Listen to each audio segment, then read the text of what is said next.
Selamat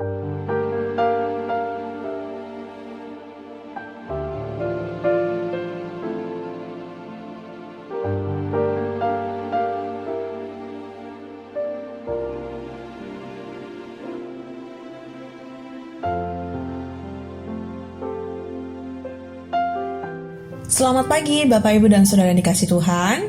Bersyukur kita dapat berjumpa kembali dalam sapaan dan renungan pagi GKI Salatiga, Kamis 20 Maret 2025 bersama saya, Pendeta Helen Ruth Manurung.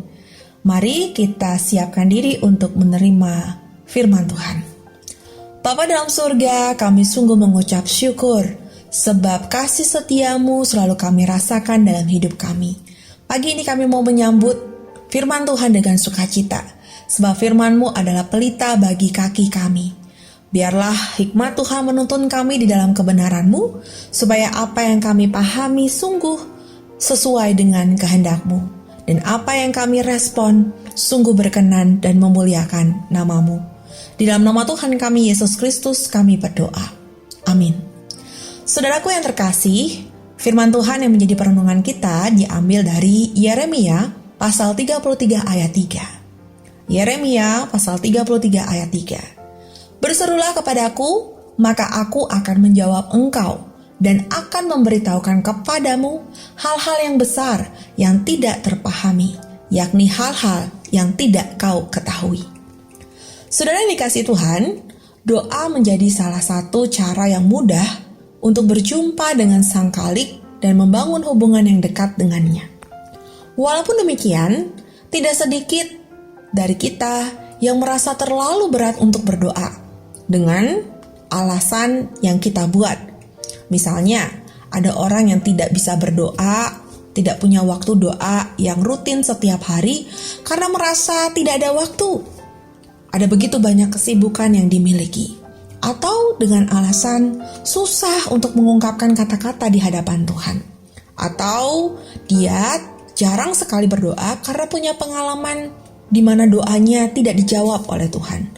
Atau Tuhan menjawab doanya dengan waktu yang terlalu amat lama. Apa yang diberikan tidak sesuai dengan harapan, atau bisa jadi dia punya alasan bisa berdoanya hanya ketika sedang bergumul berat. Atau dia berpikir bahwa Tuhan tahulah apa yang ada di dalam hati kita, sehingga kita tidak perlu berdoa. Atau dengan alasan-alasan lain bahwa kita merasa dituntut dengan ketekunan, kesetiaan, dan lain sebagainya. Saudara-saudara, berdoa itu bukan pilihan, tetapi kebutuhan setiap kita akan kehadiran Allah dalam hidup kita.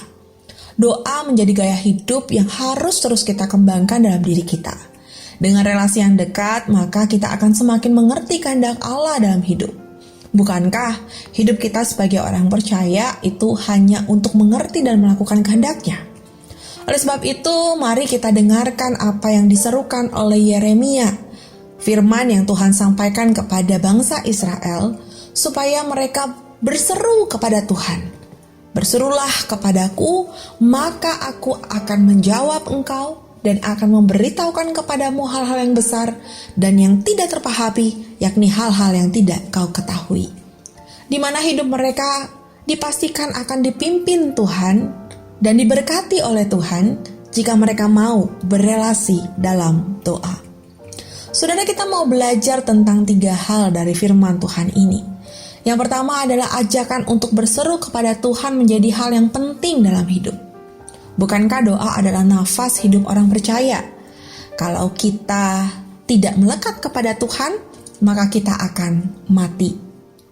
Seperti dalam 1 Tesalonika pasal 5 ayat 17-18, tetaplah berdoa dan ucaplah syukur dalam segala hal, sebab itulah yang dikehendaki oleh Allah di dalam Kristus Yesus bagi kamu. Jika demikian, mengapa kita enggan untuk berdoa? Apapun keadaan kita, berserulah kepada Allah. Dalam suka duka, sehat sakit, kekurangan, keberlimpahan, tawa tangis, dalam keadaan tenang ataupun tegang, dalam setiap situasi kehidupan, Ia adalah Allah yang dekat, Ia hanya sejauh doa. Hal yang kedua, saudara, keyakinan bahwa Allah akan menjawab setiap seru kita. Saudara, yang sering kali menjadi masalah adalah jawaban Tuhan yang bagi kita tidak sesuai dengan apa yang kita harapkan. Kita berpikir bahwa harapan kita itulah yang paling terbaik untuk kita.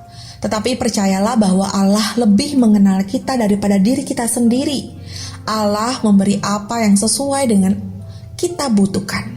Jika Tuhan lebih tahu, bukankah sebaiknya kita ikut dengan apa yang dikehendaki Tuhan atas kita? Tak ada panggilan yang ditolak oleh Tuhan. Ketika kita berseru, Dia pasti mendengar dan merespon kita di dalam kasih dan kebaikannya. Dan hal yang ketiga yang bisa kita pelajari adalah Allah memberi apa yang lebih besar walau tak terpahami dan tidak kita ketahui. Saudara, inilah rahasia Allah yang sering kita tidak ingin tahu. Padahal kalau kita punya kedekatan dengan Tuhan, maka sebenarnya rahasia inilah yang akan disampaikan Tuhan kepada kita. Doa adalah cara Tuhan memproses kita untuk mencari kehendak-Nya, bukan memaksakan kehendak kita kepadanya. Ketika kita berdoa, mari bukalah diri untuk memahami apa yang dikehendaki Allah, dan Allah akan menuntun kita dalam hikmat-Nya untuk mengalami dan menyelami kasih-Nya dalam hidup ini. Sebab doa akan menumbuhkan iman orang percaya.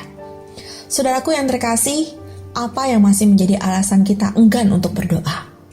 Mari dengan menundukkan diri kepada Tuhan dengan sikap hati yang rendah, ketulusan diri, ketekunan dan kesetiaan, kita terima ajakan Yeremia untuk berseru kepada Tuhan dalam masa prapaskah ini sebagai bentuk pertobatan kita kepada Allah. Bukan hanya untuk meminta, tapi nyatakanlah syukurmu kepadanya dan carilah kehendak-Nya. Jadikan doa sebagai habit dalam hidup kita, jadikan itu sebagai disiplin rohani bagi setiap kita, dan selamat berdoa dan merasakan Allah yang dekat dengan kita. Amin. Mari kita akhiri dengan berdoa. Bapa dalam surga, kami bersyukur kepadamu untuk firman yang boleh kembali kami renungkan. Ajar kami untuk dapat setia dan punya ketekunan dalam doa yang ada di dalam keseharian kami. Dan ajar kami untuk juga boleh mencari kehendak Tuhan yang baik bagi kami, mengimani hidup kami di dalam anugerah, tuntunan, dan rancangan Tuhan yang penuh dengan kebaikan. Oleh sebab itu Tuhan, kami mau belajar berkomitmen di dalam masa prapaskah ini untuk memiliki ketekunan dalam berdoa dan terus mencari kehendak Tuhan di dalam pertobatan kami.